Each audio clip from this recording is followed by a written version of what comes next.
السلام علیکم ورحمۃ اللہ وبرکاتہ۔ محترم ناظرین کرام، آج ہماری گفتگو کا عنوان ہے ماں کی شان۔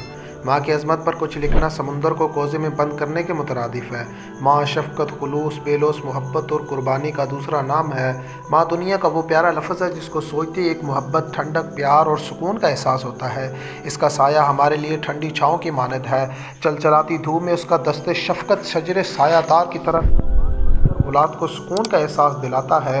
اس کی گرم گود سردی کا احساس نہیں ہونے دیتی۔ خود بے شک کانٹوں پر چلتی رہے مگر اولاد کو ہمیشہ پھولوں کے بستر پر سلاتی ہے اور دنیا جہاں کے دکھوں کو اپنے آنچل میں سمیٹے لبوں پر مسکراہٹ سجائے رواں دواں رہتی ہے۔ اس سے زیادہ محبت کرنے والی ہستی دنیا میں پیدا نہیں ہوئی۔ آندھی چلے یا طوفان آئے، اس کی محبت میں کبھی کمی نہیں آتی۔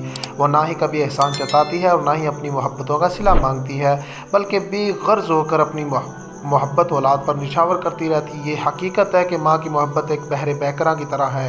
ماں کی بے پایہ محبت کو لفظوں میں نہیں پرویا جا سکتا۔ خلوص و اثار کی سمندر کی حدود کا اندازہ لگانا ممکن نہیں۔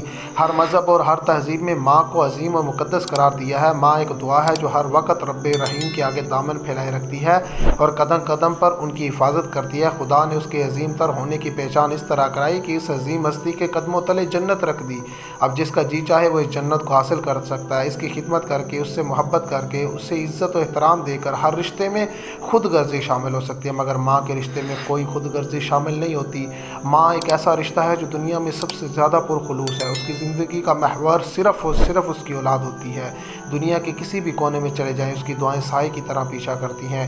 اس کی دعاؤں سے بڑی مصیبت ٹل جاتی ہے۔ وہ بے قرار ہو تو عرش کو ہلا دیتی ہے۔ روایت ہے کہ رسول اللہ صلی اللہ علیہ وسلم سے ایک شخص نے دریافت کی، یا رسول اللہ صلی اللہ علیہ وسلم، میرے حسن و سلوک کا سب سے زیادہ مستحق کون ہے؟ فرمایا تیری ماں۔ پوچھا پھر کون؟ فرمایا تیری ماں۔ اس نے عرض کیا پھر کون؟ فرمایا تیری ماں۔ 3 دفعہ آپ نے یہی جواب دیا۔ چوتھی دفعہ پوچھنے پر ارشاد ہوا تیرا باپ۔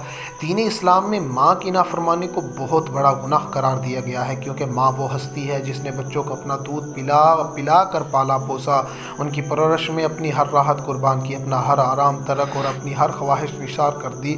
شاعر مشرق علامہ اقبال نے ماں کی تعریف کرتے ہوئے کچھ یوں کہا کہ میری ماں کا چہرہ بھی اتنا حسین ہے، تسبیح کے دانوں کی طرح اقبال، میں پیار سے دیکھتا گیا اور عبادت ہوتی گئی۔ ماں وہ عظیم نام ہے جس کے لیے دنیا کی مختلف زبانوں، عالمی تہذیبی ورثے اور زبان و ادب میں جو الفاظ تخلیق کیے گئے وہ اس کے بلند مقام کا استعارہ اور ماں سے عقیدت و محبت کا حسین اظہار ہے، جبکہ دین فطرت اور دین رحمت نے ماں کی عظمت، خدمت اور اس کی اطاعت و فرمانبرداری کا جو درس دیا ہے وہ سب سے منفرد اور بے مثال ہے۔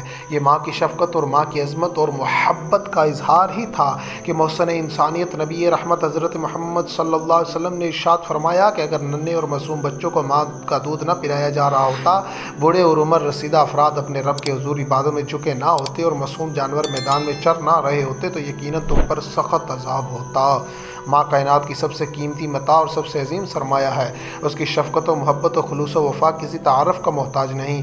شاعر مشرق علامہ ڈاکٹر محمد اقبال اسرار خودی میں اسلام میں ماں کی عظمت کے حوالے سے اپنی مشہور فارسی نظم درمینی اے کہ بقائے نو از مومت است و حفظ و احترام امومت اسلام است میں لکھتے ہیں کہ ماں کے منصب اس کے حفظ و احترام کا ضامن اسلام ہے۔ اقبال کی اس نظم کا ترجمہ کچھ یوں ہے کہ اگر ٹھیک طور پر دیکھو تو ماں کا وجود رحمت ہے، اس کی بنا پر اسے نبوت سے نسبت ہے، اس کی شفقت پیغمبرانہ شفقت جیسی ہے، اس سے قوموں کی سیرت سازی ہوتی ہے۔ ماں کے جذبہ محبت کی بدولت تم ہماری تعمیر پختہ طور اور پیشانی کے سلوٹوں میں ہماری تقدیر پنہاں ہوتی ہے۔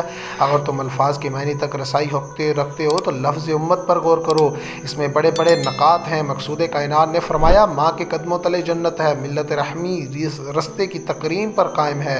اگر یہ نہیں تو زندگی کا ہر کام خام رہ جاتا ہے۔ ممتا سے زندگی سرگرم ہے، ممتا سے ہی زندگی کے اسرار بے نقاب ہوتے ہیں۔ ہماری ملت کی ندی میں ہر بیچ و تاب ماں سے ہے۔ اس ندی میں موج گرداب بلبلے اسی وقت کے باعث ہے۔ ملت کو ماں کے آغوش سے اگر ایک مسلمان حاصل ہو جائے جو غیرت مند اور حق پرست ہو تو ہمارا وجود ان پریشانیوں سے محفوظ ہو جائے۔ اس شام کی بدولت ہماری صبح دنیا کو روشن کر دے۔ ماں کی عظمت اور اس کے خلوص و وفا کے متعلق کسی نے کیا خوب کہا ہے کہ ماں خلوص و مہر کا پیکر، محبت کا ضمیر، ماں خدا کا رحم و دنیا میں جنت کی سفیر،